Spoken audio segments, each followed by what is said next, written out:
Hey, welcome to the channel. Today we talk with the survivors of the abortion Holocaust. Particularly, we're going to speak with John Rawell and with Jeff White. Now, Jeff White was one of the co-founders of the movement, the survivors of the abortion Holocaust, and their whole game is to combat the abortion crisis that's going on in our world today. And so, join us for that conversation. Well, we are gonna just jump in and get talking, guys, because I know y'all got busy schedules. So, Yep, yep. Yeah, I appreciate you having us on. yeah. So it's Jeff White and John Rowell, yeah. Powell. All right.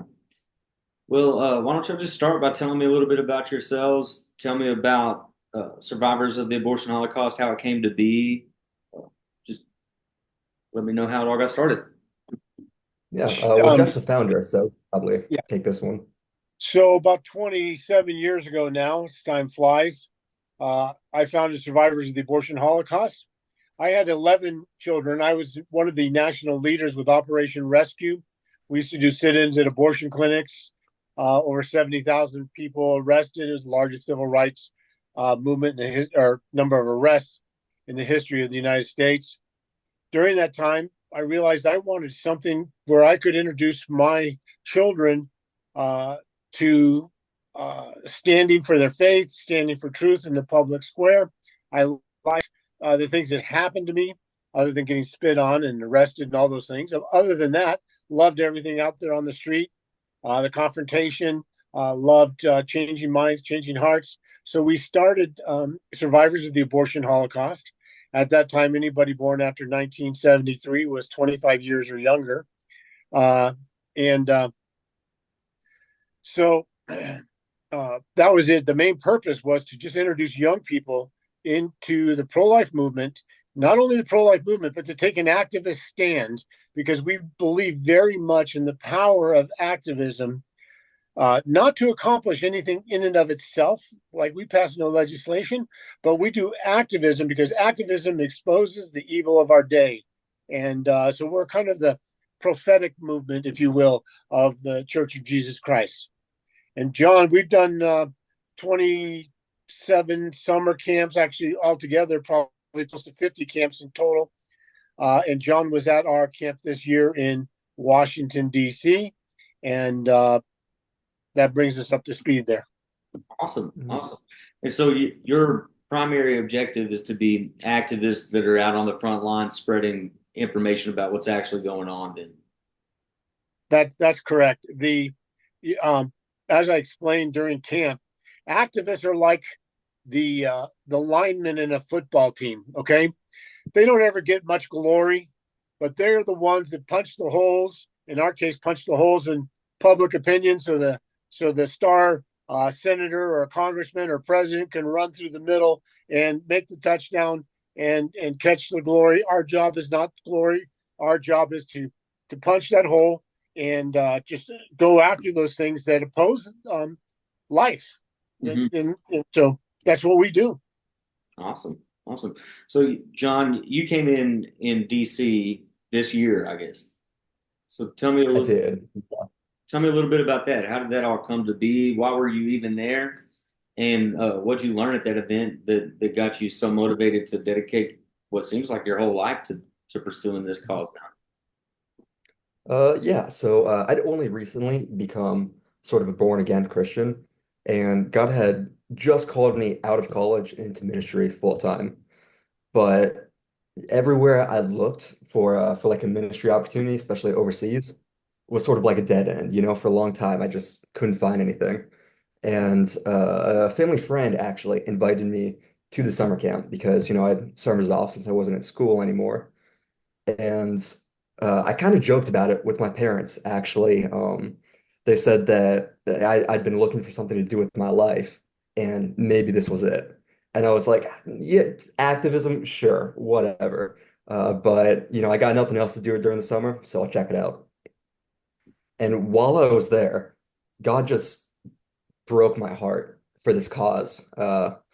We learned about the biology of pregnancy, right? Learned apologetics. and philosophy and saw the images of what abortion really looks like and delved into the horrors of this industry. And God just broke my heart for the babies, of course, but also for the mothers and the fathers, and even for the people that just can't see this evil for what it is, who have their eyes veiled. But even more than just the negativity, I found family and camaraderie there like I'd never felt before. I was able to get closer with people that I was living with for just like 2 weeks than I ever had with anyone else before in my whole life. So that's why I'm in this movement, because I feel God's called me to it. I think it's the greatest evil in America and it needs to be stopped. And also because I found family and purpose here. Yeah. I mean, so you kind of began to speak about the atrocity that this sin really is, that abortion really is. And so, Jeff, I would be interested, he was speaking about the mothers and the fathers that have kind of gone through and seen the effects afterwards. And even more so, just the impact that it has on our world around us today. What was it that really got you, you know, pre 98, before the movement actually started? Like, what was it that got you so passionate about this particular uh, circumstance and this that's going on in America today? Well, I always like to say that God sucker punched me because I wasn't looking to go into missions. I had a BMW parts and service store in Sunnyvale, California. And quite honestly, I was quite happy, uh, content in church, content with all my friends. But my wife uh, couldn't leave well enough alone. And she told me we needed to go watch this pro life film called Silent Scream. And I told her, I said, hey, babe, they're just going to lay a guilt trip on you. Okay. So I don't really want to go. Well, she made me go anyways. So I went.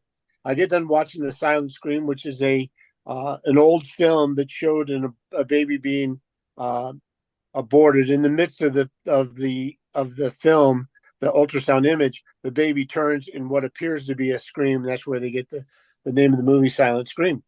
And it changed my life. I just said, this I can't believe this evil is going on. I never realized just the fullness of the evil. Someone gave me a pamphlet with a bunch of pictures of aborted babies that were found in a container in Los Angeles and are now buried there. 22,000 babies that were in a guy's container. Mm. And I saw those images and I thought, you know what? I had prayed to God that He would show me the issue of my day. Now, I wasn't thinking abortion because I was thinking more evangelistic. I'd read a book on evangelism, and one of the old evangelists, I can't remember who it was, said that evangelism always comes, revival always comes when the sins of the culture are brought into the debate. It's never just this thing devoid of culture. And so I prayed, God, please show me the issue of my day. What should I do? With all sincerity, never suspecting that it would be the abortion battle, but I eventually became convinced that abortion is indeed the issue of our day. I believe it's the modern day sacrificing our children on the altar to various demons. It's for the same reasons, convenience. You know, it wasn't an accident that the old prostitutes were attached to the temple where they sacrificed the baby. You needed a convenient way to get rid of the problem of prostitution, which Mm. is a baby. And so I think the correlation to abortion and demonic activity and those kinds of things is a very real connection. And so I began to I got involved with Operation Rescue within a matter of months. Again, God tricked me. One of my employees asked me to come to a rally. I went to it. Next thing I know, I'm in New York City, sitting down and getting arrested. Mm. So that's the turn of events that got me into pro life. Wow. Wow. Well, and I couldn't agree with you more. I'm working on a book right now. One of the ideas I'm playing around with is the idea of Malak and how one of the biggest sins of our day is this key issue. It's abortion. And it's not anything new. It's something that has clearly been going on all the way back to the worship of Baal and Malak and even further back. the Right. evil nature has always been after our children. And I think, as you put it so clearly, demonic forces.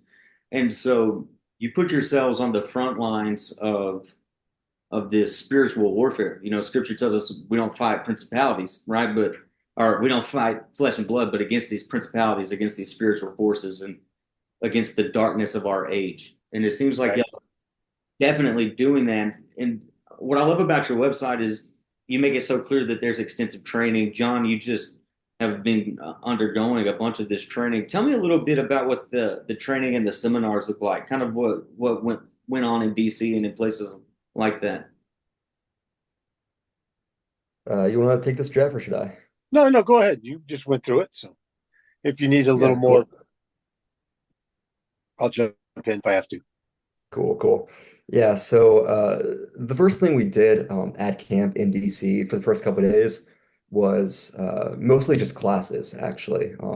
We had various different instructors from who were prominent in the pro-life movement, and we went over like biology, right? The stages of pregnancy, what fetuses actually look like. We also talked about apologetics, how to defend the pro-life cause scientifically and philosophically. Mhm. And then we talked about how to get the word out. So we had seminars on photography, on social media, things like that. And after those first days of preparation, that was when we went into the sort of practical training.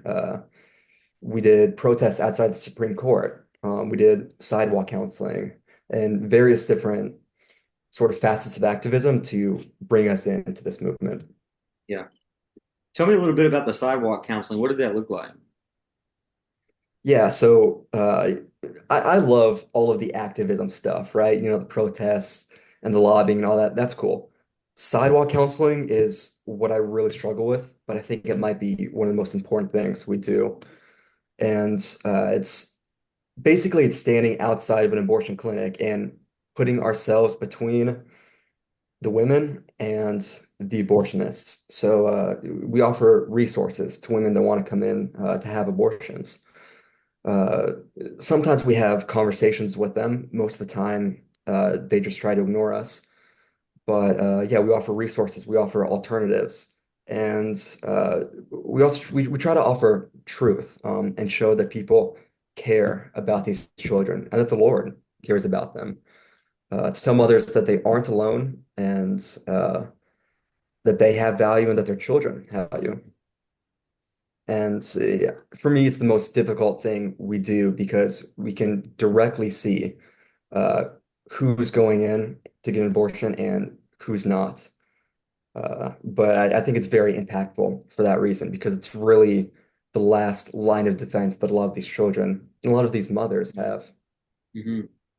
So y'all are out there on the front lines. You know, you're equipped with the pamphlets and the literature clearly that you have that you can hand out, but also, Jeff, y'all are equipping people with philosophical and apologetic knowledge that they're able to take out. What's some of the key insights that you share at these camps and events that maybe you could just share with YouTube today Sure.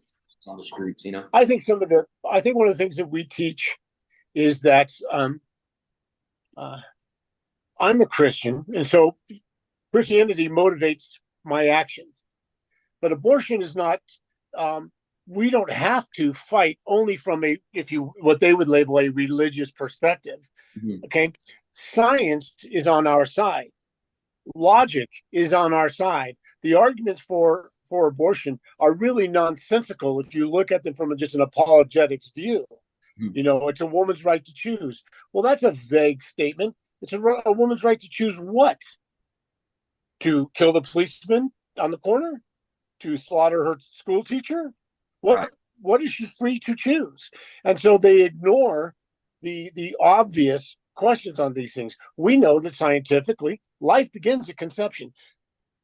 Until recently, with the redefinition of uh, conception, uh, it is accepted by all of the scientists. I mean, realistically, it has been overwhelmingly accepted that life begins at conception. Nothing changes from the minute that sperm and egg come together. The only thing that is left after that is time and nourishment and Yeah. shelter. And people say, well, it's not born yet. It's dependent on the mother. I have 11 kids. I guarantee you, the first couple of years they were around, 5 years probably, they were 100% reliant on the shelter that I provided inside my home, whether it's in the womb or outside. We know that scientifically that child is fully human at one, it's fully human at conception, and the day it dies.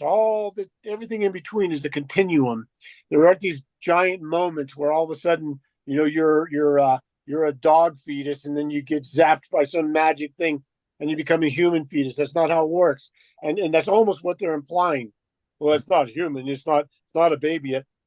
What is it? It is something. So scientifically, we're able to address it. Philosophically, we're able to address it. From a human compassion, you know, abortion is not compassion, even if it's done with compassion in mind. A woman that's been raped and so on and so forth. So we know that even the medical world supports everything that we do. On top of that, then when we're out in the school, I'll say, for me personally, I believe that all life is sacred. But that's my conviction. But we don't have to start there, but we can go there. Mm-hmm. And I think John, something I'd like to bring up is I remember John in front of the Supreme Court had an experience very similar to what I had in 1988 out on the street when I realized there is good and there is evil. Mm-hmm. And it's not just whether or not the guy next door stole tires off a car. There's real good and there's real evil. And I think John saw it come together there in front of the Supreme Court when you see the hatred and the vehemence and the really unexplainable anger and hatred. You know that these people are dealing with something beyond the issue of abortion. Mm-hmm. And I saw John interacting with a woman there, and I could tell that he was truly hurting for her as he witnessed the evil speech coming out of her mouth and the vile things she was saying and doing. John had compassion on her, even as he viewed it. But John, I guess I'm speaking for you, but that was my interpretation. It happened to me in '88, and I think that's part of what probably motivated John also. Yeah. Would you like to speak to that, John? Yeah, I mean, I'd like to talk about. Oh, go ahead. Go ahead, John. Yeah, I just like to talk about that a little bit because that was probably the single most powerful experience of my life. When we were at this protest, and this woman had this kind of protester had a megaphone about this close to my face, and she was just screaming curses at me, right? And we started praying for her, but I felt the love of God just pour through me and out to her in that moment. And it was like the lines were just clearly drawn. I could see the evil that had come over her. And it was really that. It was the spirit of evil that was cursing at me, not this poor woman. And I just started weeping and I fell to my knees. You can actually find photos of me crying on Getty Images now because of the reporters that were there. But it was a love so powerful that it made the love that I thought I'd known, even from my family, feel selfish and stale by comparison. And I really learned what Paul means in Hebrews. I believe it was Hebrews when he said that he would trade his salvation for that of the Jewish people that were lost if he could, because this love was all sacrificing. There was nothing I wouldn't have done for that woman in that moment. Yeah. And I knew that as much as I loved her, that was how much Jesus loved me. And it was how much he loves each and every one of the 900,000 victims of abortion every year. Yeah. Mm-hmm. Yeah. That's a good word. That's a good word. I'm reminded of, you were talking about just a second ago how a baby is a human being at conception, and I'm reminded of the scripture in John chapter 1, where it talks about in the beginning was the word was with God, and the word was God. It goes on to say that the light is the life of men. It shines in the darkness, and the darkness can't comprehend it. Well, when the sperm meets the egg, there's this light that happens, and it's an unexplainable phenomenon that, science has no reason or definition behind why this happens, but it happens. And it's that same idea, that same logos, that light that is the divine spark in man, that, we're made in God's image. And so all life deserves to be on the planet. And as I think about that, I think back to what Jeff was saying earlier about how this is something that's been taking place for a very long time. And it's an anti-human mindset, it seems to me. Yes. I don't know that it's so different than even, I remember back to Columbine and reading through some of the journal writings of the main protagonist in that, or antagonist, I guess you would say, in that shooting. And he was just so anti-human. And it seems like as a society, we've moved to an anti-human phase now, where we're even talking about how we're wrecking our climate, and we need to have less humans on the planet because of things like that. So do you think that we've moved into an anti-human culture nowadays? And is that the nature of the beast that you're fighting? Well, I would say certainly we are headed that way. And it's starting with the lie of when is a person, when is life, things that are really arguments that are only muddled because you don't like the answer. Mhm. And it's becoming accepted more and more. One of the focuses of survivors, and part of what John will be working on when he's on with us full time. Well, he's on with us full time now, but when he's he's looking for people to support him in this fight. And uh, John is uh, going to be helping us to lead out in fetal organ harvesting. Okay, right now in the United States, we are harvesting babies, and it's not just a matter of it's an abortion after it's done. Let's divvy up the parts. These babies are actually being harvested or aborted with the intent to harvest their organs. And part of what makes this such a horror is that um, whenever a baby is aborted for fetal organ harvesting, they cannot be given a drug called digoxin. What digoxin does in most late term abortions, they shoot the baby with digoxin, it causes a heart attack, and the baby dies.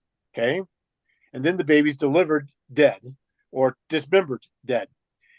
When they are wanting to harvest the baby, the FDA actually has tissue grading criteria.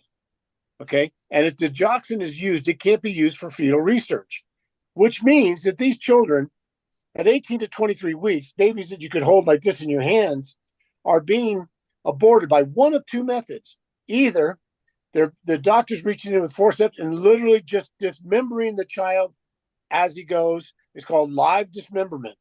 And the reason that they do that is, again, to avoid digoxin poisoning.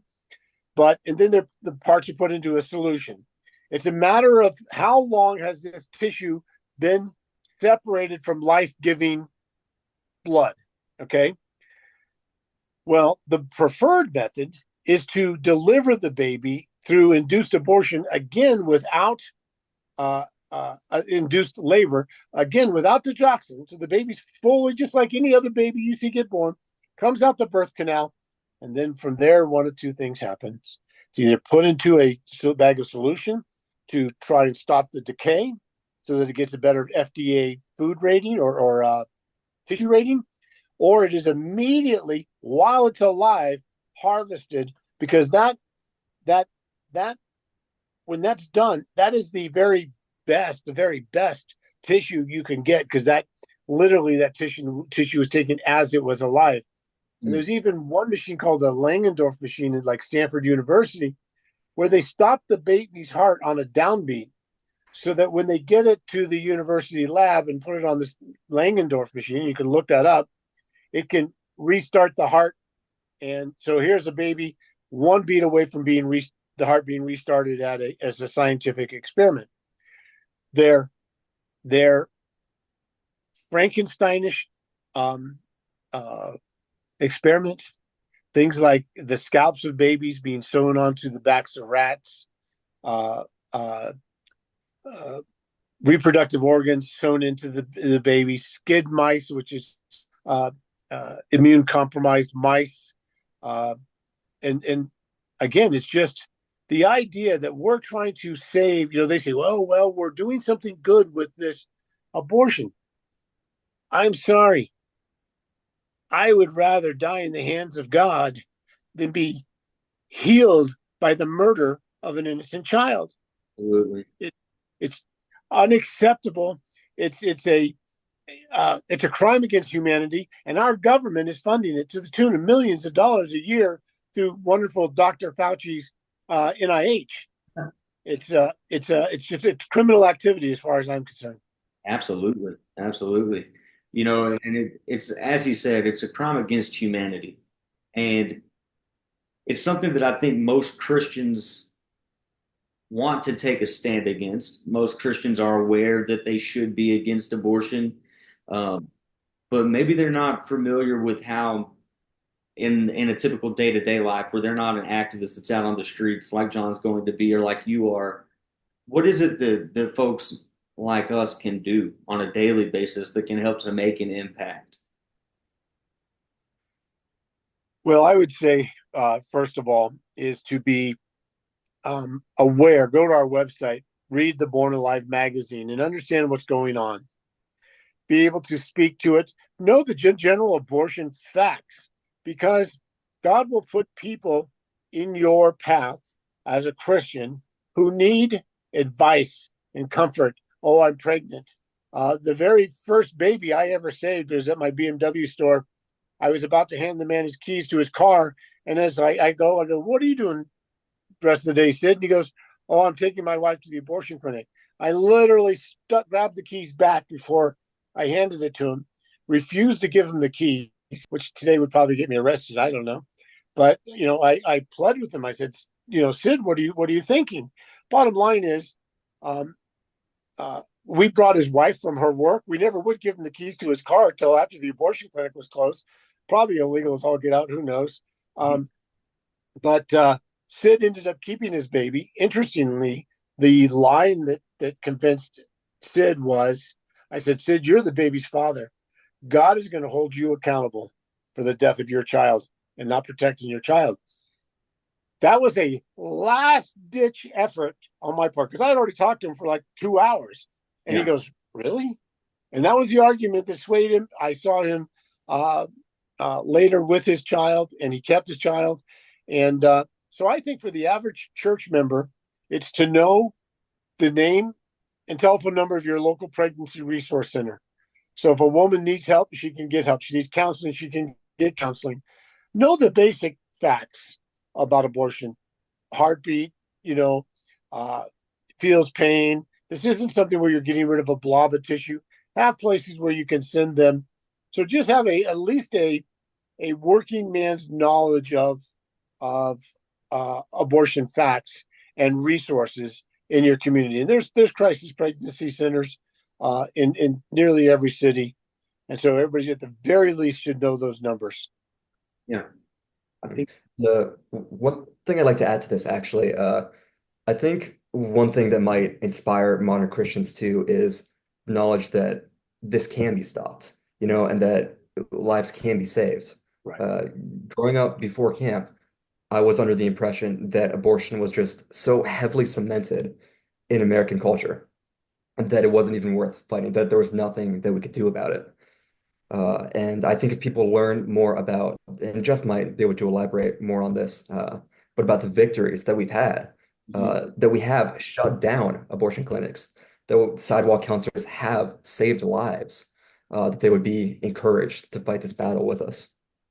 Yeah, well, Now, that's a great. yeah, I was just going to say, I saw on your website that y'all are in a battle with a place in, what is it, Hollywood right now? Is that what it is? Beverly Hills. Beverly Hills. Yes, I mean there was one that people, I was skeptical when Cheryl Conrad, our director of outreach, she said, "Hey, let's try to stop this late-term abortion clinic from going into Beverly Hills." I'm thinking, Beverly Hills? Really? They're about as pro-abortion as you get. They even, they lit up their city hall in pink, for various pro-abortion things. Right. But our missions team that summer went out there, and we began to talk to all the doctors around them, all these other businesses, and said, "You don't want this late-term abortion clinic in your mill. You're going to have protesters." We provided them a very pretty picture of what those protesters were going to look like, us. And, we were at night, we'd have lit up on the front of their building, murder mill. And the other tenants just raised, holy hell with the landlord, said, "What are you doing? Right. We don't need this." And the landlord rescinded the lease. But and that's a victory. That's an unusual victory, but God can shut a clinic down even in Beverly Hills. All we have to do is be faithful. But on top of that, the number of when we go to colleges, we save babies on universities, because we always think the abortion issue is settled, as John said. But you realize there's a 16-year-old who barely even knows what abortion is. They get into college, they think that that's a good thing, must be a good thing because everyone fights for it. And so your first opportunity to explain to them, to show them what abortion looks like, is often life-changing. And so we have women sometimes coming up and screaming at us, or guys screaming at us, who have either participated in an abortion or are going to get one. And then not 15 minutes later, you see him praying with one of our outreach team. It's common. It's more common than it's rare, for sure. And so, John's point is the victories are actually numerous and continuous. There's some heavy defeats, there's some sad times and things like that. But getting involved in the pro-life fight, I'll be honest with you, I'm so thankful. I did real estate. I had a BMW business. None of those experiences can compare to the friends I've made in the pro-life movement.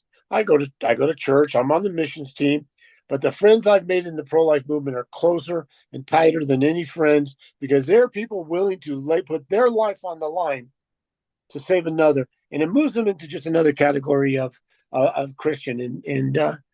So that's what I would encourage people who are considering getting involved in the pro-life fight to reach out to us. Okay, awesome. Well, I'll definitely be sure to link some stuff to y'all's website and other resources we have in our description. We got about 5 minutes left here. I'd just like to end maybe talking about one of the victories. And so I would say a pretty major victory is the overturn of Roe v. Wade. That's got to be something y'all are happy with. How has that changed some of the numbers y'all are seeing and some of the ways that y'all are going about this fight? Well, John actually has joined us post-Roe. Okay, when 10 years ago, people would call me up and say, "Hey, Jeff, how can we overturn Roe versus Wade?" And I said, there is no strategy that's going to overturn Roe versus Wade. What's going to overturn Roe versus Wade? If is faithful work on everyone's part, God will use who he's going to use to overturn Roe. God used Trump and, Mississippi abortion clinic. It was no great team of senators or activists or anything like that. Just some local legislature putting in some laws, and they did the job. Got the Dobbs decision up to the Supreme Court, the Dobbs case up to the Supreme Court. But one thing to remember, and I think as Christians we need to always be aware of this: every generation has evil that it must confront. Every generation of Christians are going to have to take their stand in their day against the evil of their day. Roe has overturned, but all it did was it's like when I was a kid, we used to be allowed to play with mercury, but when you poke mercury, it's a little silver ball, it splatters into a whole bunch of other little balls. How we all survived, I have no idea, but we used to play with it. That's in essence what happened. The Roe versus Wade then shattered across the U.S. And there's arguments as to whether the abortion numbers have gone down, the abortion numbers have gone up. It has indeed mobilized the other side. And this is where your listeners, it's critical that they understand the other side is evangelistic about the right to kill babies. You need to be evangelistic about the right to life, the sanctity of life. Yeah. And so Roe versus Wade has simply changed the battlefield, but not the battle. We're to stand firm in our faith in Christ, recognize that life is sacred, recognize that all creation comes from God, and therefore science is on our side. It's going to demonstrate that sanctity of life and the image of God imprinted on each and every man. So that's where I would put it. Yeah. Well said, sir. Well said. John, do you have anything you'd like to say to close? Yeah, well, just, I appreciate you letting us come on here. Such a big part of the battle is just getting the word out. So I'm grateful for the opportunity, JT. Yeah, absolutely, man. Yes, and thank you, JT, for having us on your show. Hey, thanks for stopping by. I'm glad that you stuck around until the end of the video. I really hope that you got something out of that. If you did, drop a comment and let us know what you got out of that. And go ahead and give us a like. Don't forget to subscribe. Don't spread crap. Spread the gospel. Peace.